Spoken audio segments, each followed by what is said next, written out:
Mesdames et messieurs, bonsoir. L'émission littéraire Le Livre en question répond à votre désir d'évasion à travers les livres. Et nous sommes heureux de vous retrouver. Cette joie est partagée avec nos chroniqueuses Dany Loni et Lydia Antoine. Chaque vendredi à 21h, nous vous donnons rendez-vous sur la RPC, Radio Passion Culturelle, pour l'émission littéraire Le Livre en question. Le livre en question, c'est l'espace réservé aux auteurs de livres, romans ou toute œuvre littéraire du monde entier. Vous pouvez faire partager vos expériences de lecture en nous faisant parvenir des résumés de romans ou livres que vous avez aimés. Nous sommes ouverts à toute proposition et à une franche collaboration avec toutes les maisons d'édition sur les 5 continents. Chaque semaine, nous partageons avec vous notre amour pour la chose littéraire. Un petit rappel, pour participer dans cette émission ou passer dans une émission sur la Radio Passion Culturelle RPC, vous pouvez rentrer en contact avec nous via ces coordonnées par email contact@larpcplus.online, par le WhatsApp de la radio qui est plus 33 07 81 28 31 76 ou plus 33 06 26 31 36 77. Par le site internet de la radio qui est le www.larpcplus.online ou par Facebook en tapant Radio Passion Culturelle ou écrivez directement sur la page like Facebook l'émission Le Livre en question. Vous pouvez aussi nous suivre sur l'application Radio Tuning. Très belle soirée et prenez toujours soin de vous. Vous êtes sur la RPC, Radio Passion Culturelle, la radio de l'universalité culturelle. Pour ce numéro, nous allons à la découverte de l'auteur Nelson Mandela dans son livre No Easy Walk to Freedom, pas de marche facile vers la liberté, édition Penguin Classique 1965-1986, réédition 2004, numéro ISBN 01 41 43 93 00, recueil de lettres lorsqu'il était dans la clandestinité, discours, articles et retranscriptions des procès. Qui est donc Nelson Mandela? Nelson Rolihlahla Mandela est né le 18 juillet 1918 dans le village de Mweso, au bord de la rivière Mbach, à une cinquantaine de kilomètres de la ville de Matata, capitale de Transkei, dans la province de l'actuel Cap Oriental, en Afrique du Sud. Son prénom Rolihlahla signifie enlever une branche d'un arbre, ou plus familièrement, fauteur de troubles. Il est issu d'une famille royale Tembu de l'ethnie Xhosa qui règne sur la partie Transkei. En effet, son arrière-grand-père paternel est Ikonsi Ngulu, c'est-à-dire roi du peuple Tembu. Le grand-père Rolihlahla est l'un des fils de ce roi. Non éligible à la succession du trône, il porte le nom de Mandela, qui deviendra le nom de la famille. Le père de Mandela a 4 femmes qui lui donnent 13 enfants. Rolihlahla Mandela est né de sa 3e femme, 3e d'après un système de classement royal complexe. Nosekeni Fani du clan Impovu Xhosa. Des études génétiques ont révélé que sa mère est d'origine San, comme nom de Xhosa, comme le soulignait le généticien Luka Kabali Xhosa, en expliquant la forme et la couleur du visage de Mandela. C'est sur les terres de ce clan qu'il passe la plus grande partie de son enfance. Rolihlahla Mandela devient le premier membre de sa famille à fréquenter une école et son institutrice, selon une pratique courante à cette époque, lui donne le nom de Nelson. Écoutons maintenant Lydia Antoine qui nous présente ici la suite de la biographie de notre auteur du jour. Lydia Antoine. Nelson Mandela dira le premier jour d'école, mon institutrice, Miss Ndinga, nous a donné à chacun un nom anglais. C'était une coutume chez les Africains à cette époque et elle était sans doute due au penchant anglais de notre éducation. Ce jour-là, Miss Ndinga me dit que mon nom était Nelson. Pourquoi elle m'a donné ce prénom en particulier? Je n'en ai aucune idée. L'enseignement dispensé dans cette école méthodiste lui permet de recevoir une éducation à la fois africaine, traditionnelle et européenne. Son père meurt de la tuberculose alors qu'il n'a que 9 ans. Son oncle, le régent Jongentaba, devient alors son tuteur. Sa nouvelle école est celle d'une mission méthodiste située à côté du palais du régent. Lorsqu'il atteint l'âge de 16 ans, il subit l'initiation suivant la coutume Tambo. Il s'inscrit ensuite au Cloudberry Boarding Institute où il obtient son junior certificat en 2 ans au lieu des 3 ans habituels. Désigné à 19 ans pour hériter hérité de la fonction de conseiller de son père, Mandela poursuit ses études à l'école méthodiste d'Hilltown à Fort Beaufort, fréquentée par la plupart des membres de la famille royale. Diplômé, il rejoint l'université de Fort Hare, la seule université acceptant les Noirs pour y entamer des études en droit.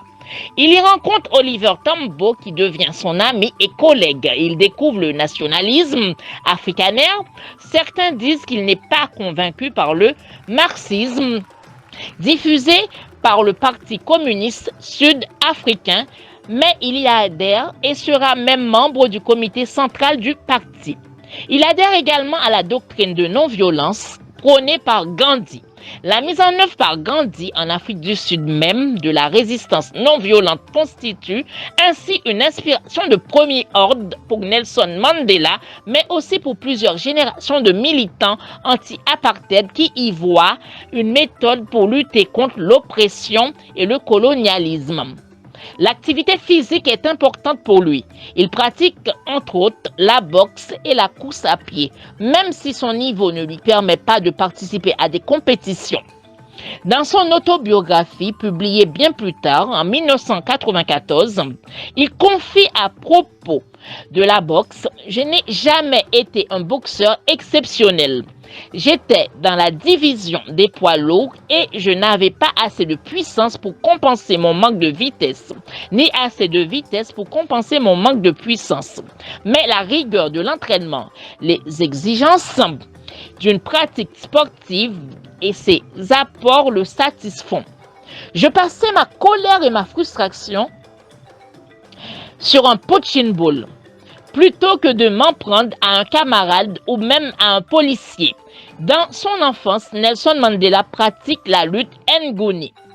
Nelson Mandela explique sa décision par le fait que ses idées sont alors plus avancées sur le plan social que politique et qu'il était alors prêt non à se révolter contre les Blancs, mais plutôt contre le système social de son propre peuple et ses coutumes traditionnelles.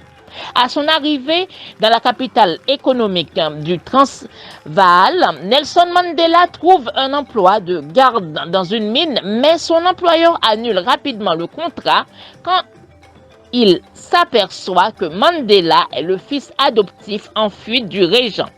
Nelson Mandela travaille ensuite comme employé dans un cabinet d'avocats grâce à ses relations avec son ami et mentor Walter Sisulu.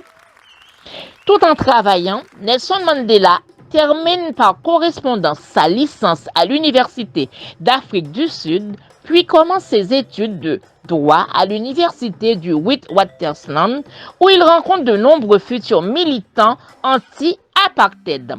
La suite, vous la connaissez, il devient premier président noir de l'Afrique du Sud, après sa sortie de prison suite à 27 ans de privation de ses droits civils. Nous arrivons maintenant à notre rubrique, l'expression de la semaine, définition d'une expression littéraire. Aujourd'hui, c'est l'expression avoir du pain sur la planche. L'expression désigne aujourd'hui le fait d'avoir une grande quantité de tâches à effectuer, d'être submergé de travail. Pour lui trouver un sens bien différent, il faut remonter à la toute fin du 19e siècle. Dans une France encore majoritairement rurale, il n'est pas rare de voir les paysans préparer leur propre pain et les conserver sur de grandes planches de bois accrochées en hauteur dans les maisons pour les protéger des nuisibles. Le pain était alors gardé pour être consommé dans la durée et l'expression désigne le fait de pouvoir affronter l'avenir en toute tranquillité. Au fil du temps, son sens s'est modifié. Deux explications prévalent. La première est que l'apparition du pain journalier par le biais des boulangeries lui a fait perdre son sens premier. Une autre explication soutient quant à elle que le sens actuel résulte du mélange de deux autres expressions. En effet, la planche au pain désignait autrefois dans le dialecte argotique le tribunal. Elle fait référence à la position du juge en hauteur, comme l'étaient les planches de pain au sein des maisons. Elle croise le sens de l'expression « manger le pain du roi » qui désigne le fait d'être aux galères ou en prison, où le pain était fourni gratuitement par l'administration du roi. De l'union de ces deux expressions naît le sens qu'on connaît aujourd'hui. Le pain est assimilé à un travail difficile et pénible, résultant de la condamnation d'un tribunal. Suivant ce raisonnement, Avoir du pain sur la planche, c'est avoir une grande quantité de travail harassante devant soi. En librairie, présentation de quelques livres d'auteurs en librairie. Voici quelques œuvres d'auteurs que vous pouvez trouver en librairie. Je tiens à préciser que ces auteurs sont déjà passés dans notre émission, le livre en question. Successivement, nous avons Cuba, l'Odyssée médicale, auteur Jean-Jacques Seymour, La traversée de l'existence, auteur Michael Nativel, Sur la piste du dernier Maschellini, auteur Danieloni, La vie chocolatée, auteur Lynn Fournier, Ma vie en action, auteur Clarisse Dadier, Dans l'univers des forces invisibles, auteur Béatrice Obiteki, L'Afrique libre ou la mort de Kémy Séba, Le marketing ethnique pour les opérateurs télécoms en France de Wilson Labosière, le recueil de poèmes Saison noire de l'auteur Phoenix Jasmin, Trilogie africaine et les voiles du cœur de votre serviteur Simplice Animaux. En attendant mon combat contre l'endométriose de Sylvie Jean Lavallée, Jeune africain et caribéen face à l'avenir de Jean-Célestin Edjenké et Philomé Robert. Et enfin, Cannabis, un siècle de mensonges et d'hypocrisie de Pierre-Mendel Guéhi. Une petite virgule musicale ici avec l'artiste haïtienne Stéphie Maï dans le titre Haïti chérie. La rubrique Le poème de la semaine, écoutons maintenant le slammer du Bénin Kamal Radji.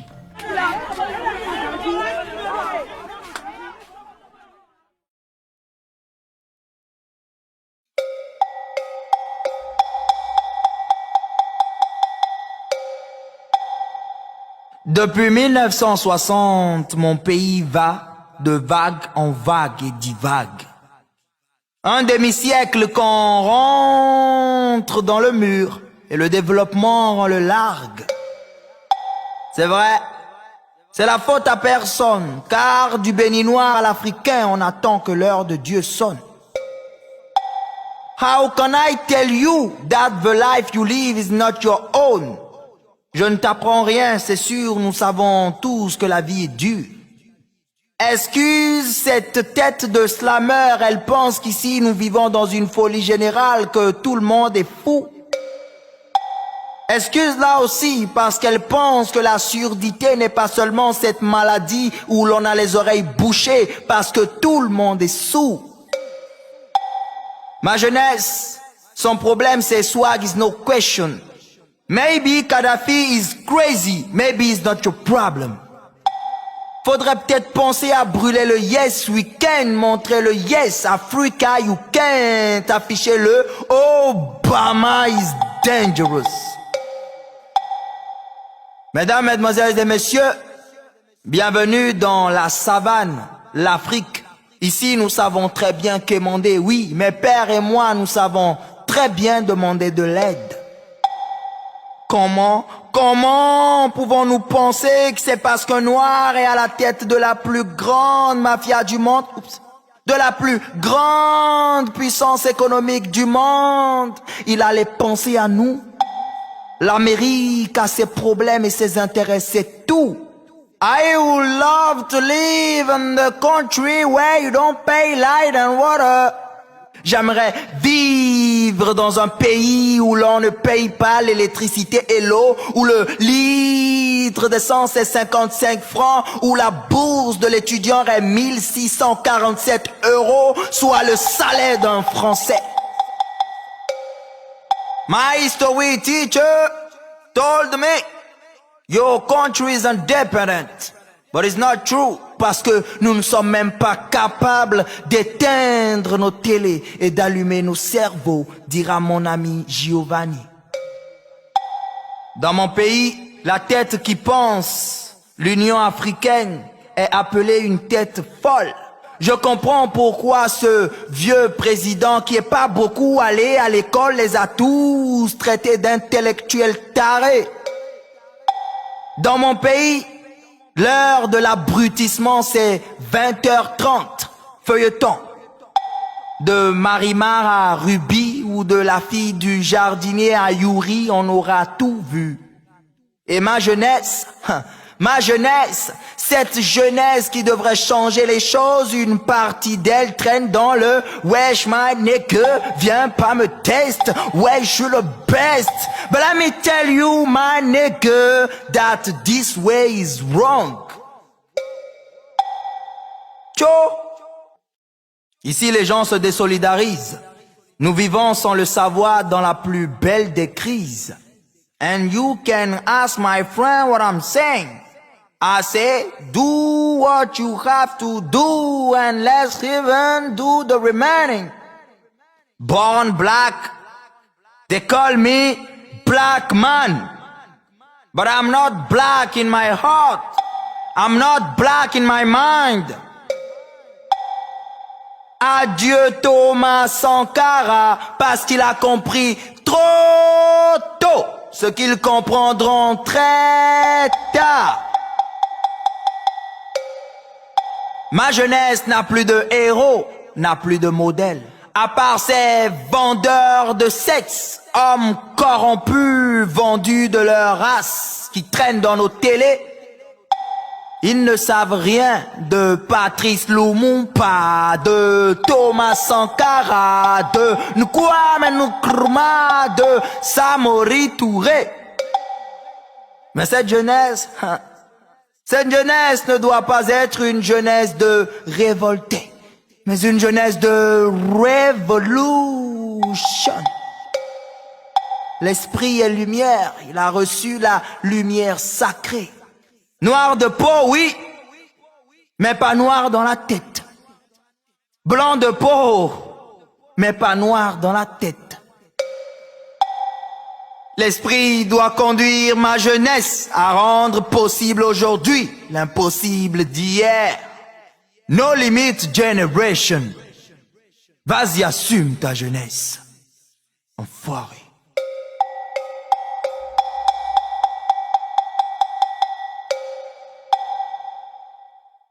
Mon coup de cœur ou mon livre coup de cœur, c'est maintenant au tour de Dany Loni pour son coup de cœur littéraire. Pour ce jour, elle nous parle du livre noir du colonialisme, 16e siècle, 19e siècle, de l'extermination à la repentance par Marc Ferro et son équipe d'historiens, paru aux éditions Robert Laffont 2003. Écoutons Dany Loni. Bonjour chers auditeurs, heureuse de vous retrouver pour un nouveau coup de cœur littéraire. Aujourd'hui, ma chronique est consacrée au livre Le livre noir du colonialisme 16e, 21e siècle, de l'extermination à la repentance sous la direction de Marc Ferro, paru en 2003 aux éditions Robert Laffont. Marc Ferro est né le 24 décembre 1924 et décédé le 21 avril 2021 à Maisons-Laffitte. Au début du mois de juillet 1944, il devient résistant dans le maquis du Vercors. Au cours de sa carrière universitaire, où il enseigne à Oran, au lycée La Mauricière entre 1948 et 1956, il provoqua l'hilarité générale quand il déclara à ses élèves qu'ils allaient étudier ensemble la culture arabe. En effet, ses élèves lui répondirent ceci : « Mais monsieur, les Arabes, ils ne sont pas civilisés !» Il découvre l'Algérie française de l'époque et prend alors conscience du fait colonial. Il est cependant attaché à ce pays, mais il le quitte, puisqu'une carrière de professeur l'attend à Paris, où il est nommé au lycée Montaigne d'abord, puis au lycée Rodin. Il enseigne également à l'école polytechnique. Marc Ferro est directeur d'études à l'école des hautes études en sciences sociales. La quatrième de couverture de cet ouvrage. Ces dernières décennies, la connaissance du terrorisme, les soubresauts en Algérie et au Proche-Orient, les récentes manifestations de repentance en France, rappellent que le bilan du colonialisme, cet envers sombre de la colonisation, est plus que jamais d'actualité. Autour de Marc Ferro, une équipe d'historiens retrace les pages sanglantes, les excès, les méfaits, mais aussi les discours de légitimation de l'entreprise coloniale. Les conquêtes, puis les luttes pour l'indépendance ont indéniablement constitué les épisodes les plus meurtriers de la colonisation, extermination de peuples entiers dans un cas, guerre destructrice dans l'autre, mais la colonisation ce fut aussi la traite et l'esclavage, c'est-à-dire la déportation de 10 à 14 millions d'hommes et femmes. Ce fut, une fois l'esclavage aboli, le travail forcé et les terribles conditions sanitaires qui lui étaient associées.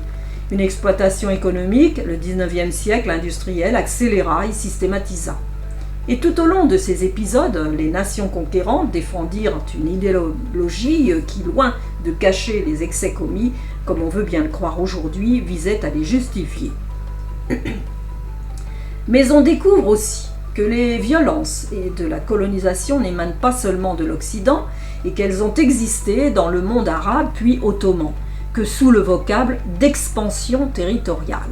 La Russie puis le Japon n'ont pas organisé autre chose qu'un système d'exploitation ou de négation d'une identité nationale, et que le racisme qui a accompagné et couvert les excès de l'entreprise coloniale a pu déteindre chez certains peuples colonisés. Enfin, le colonialisme n'a pas seulement laissé des blessures difficiles à cicatriser, il se perpétue au XXIe siècle sous de nouvelles formes que le livre noir met en évidence. Il est noté également en bas de page. Marc Ferraud est directeur d'études à l'École des hautes études en sciences sociales, spécialiste de la Révolution russe et de l'URSS. Il est l'auteur de nombreux ouvrages, dont une histoire des colonisations qui a été traduite dans plusieurs langues. Les autres auteurs qui ont participé à cet ouvrage sont Thomas Beaufils, Yves Benoît, Carmen Bernand, Pierre Brocheux, Catherine Cockry-Widrowicz, Pascal Corneuel, Sylvie Dallet, Alastair Davidson, Marie Fourcade, Arlette Gauthier, Leslie Maniga, Elikia Mbolkolo, Marcel Merle, Claire Mouradian, Pape Ndiaye, Jacques Polony-Simard, Jacques Pouchepadas, Alain Reussiot, Pierre-François Souiri, Mariella Villasante Cervello, Nadja Vukovic. Je vous lis donc quelques extraits de l'ouvrage. Page 41. La destruction des Indiens de l'ère Caraïbe. Avec le deuxième voyage de Christophe Colomb à Haïti à la fin de 1493, il ne s'agit plus d'exploration aventureuse mais d'occupation armée de l'île rebaptisée Hispaniola. L'arrivée d'une armada de 17 navires avec 12 à 1500 hommes marque l'acte inaugural d'une colonisation européenne qui va bientôt s'abattre sous tout le continent américain et qui se distingue d'emblée par sa violence sans limite contre les peuples envahis qu'elle entend contraindre à produire ce qu'exige le colonisateur. Dès son premier voyage, Colomb en avait tracé le programme. Les naturels de l'île, écrivait-il, sont donc propres à être commandés et à ce qu'on les fasse travailler, semer et mener tous autres travaux qui seraient nécessaires, à ce qu'on leur enseigne à aller vêtus et à prendre nos coutumes. C'était là un labeur pénible, avec un rythme de travail inhabituel pour le peuple d'Haïti, disproportionné par rapport à leur mode de vie, même à leur capacité physiologique. Ils y succomberont très vite. Ainsi s'est créée une situation dans laquelle toutes les Antilles ne sont plus peuplées que d'immigrés, descendants des maîtres venus d'Europe ou descendants des esclaves déportés d'Afrique. Les populations originelles ont été sans doute éliminées pour n'avoir pas eu en partage cette idéologie de travail qui est ce que l'on appelle civilisation, encore moins le culte du travail intensif qu'exigeait l'accumulation capitaliste qui se jouait pour une bonne part dans ces mêmes Antilles. Page 220. Haïti, ancienne colonie française de Saint-Domingue, fut en 1804 le premier État noir dans l'histoire moderne à obtenir son indépendance et le seul exemple de décolonisation révolutionnaire purement indigène au XIXe siècle. Ce petit État souverain devient l'objet d'une relation inégale avec des puissances mondiales, ce qui va déterminer son avenir politique et économique. Dès qu'il devint indépendant, Haïti constitua un objet de rivalité entre 4 puissances, la France, l'Allemagne, la Grande-Bretagne et les États-Unis. À la fin du XIXe siècle, la rivalité entre ces 4 pays suscita la création de groupes de pression qui ne correspondait pas exactement au bloc existant en Europe en ces temps de paix armée. En outre, Haïti, ce gage qu'il se disputait, pouvait mener son propre jeu politique. Page 217. Mépris assassin, mépris imbécile, car la logique du profit colonial elle-même y perdait. Plus soucieux de colonisation agricole que de colonisation commerciale, le manat de Mère Javoué n'en avait pas moins prospéré en quelques années, comme jamais cela ne s'était vu en Guyane. Alors, si l'on peut encore comprendre le souci de replacer son établissement dans le droit commun, n'était pas cependant possible de poursuivre une politique qui simplement avait besoin de temps. Après tout, le passage dans les campagnes françaises d'une économie de subsistance à une économie d'échange ne s'est pas fait en un jour, ni même en une génération. C'était pourtant ce que l'on demandait aux Mananais, d'univers culturels différents, arrachés d'Afrique, blessés, gravement traumatisés, et qui commençaient tout juste à se remettre des plaies de la déportation et de l'asservissement.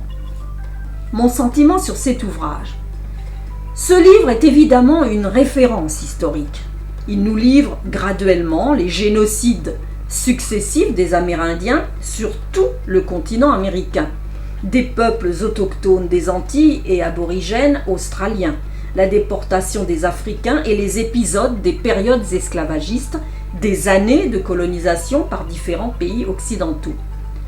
L'auteur et son équipe d'historiens ont pris soin d'explorer tous les côtés négatifs d'un tel bouleversement mondial, tant géographiquement que mentalement dans les esprits. La certitude des anciennes puissances en place sur le bien fondé de leurs actes de destruction massive d'une partie de l'humanité ne les dérangeait guère. Les peuplades qu'ils découvraient subissaient de plein fouet l'endoctrinement impérialiste et religieux des Occidentaux, savamment entretenu par leurs gouvernants, et faisaient que ceux-ci n'avaient aucun état d'âme sur les conséquences qui découleraient de leur grande théorie. Cet ouvrage décrit avec fidélité les périodes sombres d'une partie de l'histoire de la découverte, puis de la conquête, devrais-je dire, de l'assaut de terres lointaines, de leurs peuplades qui, aujourd'hui, se sont reconstituées, reconstruites, dans une diversité obligée, puis assumée. Chers auditeurs, merci pour votre écoute et votre fidélité. Prenez soin de vous et à très bientôt. Alors pour finir, voici notre rubrique proverbe ou citation du jour. La citation de ce jour: n'insultez pas le crocodile lorsque vos pieds sont encore dans l'eau. Proverbe africain. Votre émission, le livre en question, prend ainsi fin. C'était Simplice Animaux pour vous servir. Restez toujours entre vos lignes. Je tiens à préciser que vous pouvez retrouver les chroniques de cette émission sur la radio partenaire Fréquence Paris Pluriel sur les 106.3 FM en région parisienne et sur www.rfpp.net, et c'est dans l'émission Le JD Info, John Dostavi Info, chaque dimanche de 8h à 10h. Merci d'avoir écouté ce numéro de l'émission Le Livre en question sur la radio Passion Culturelle RPC. Rendez-vous à la semaine prochaine avec nos chroniqueuses Lydia Antoine et Dani Loni pour une autre édition de votre émission Le Livre en question. Merci à tous et à très vite.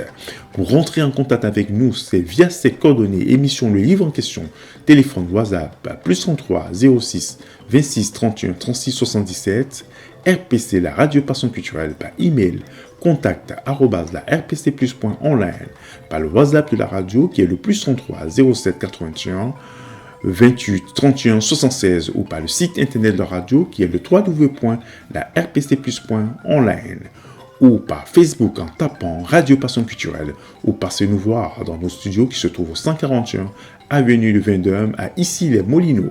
Conception, production, réalisation Simplice Animaux. On s'est dit au revoir en musique avec l'animateur Claudie Siard dans le titre Brûlant et violent. À très bientôt.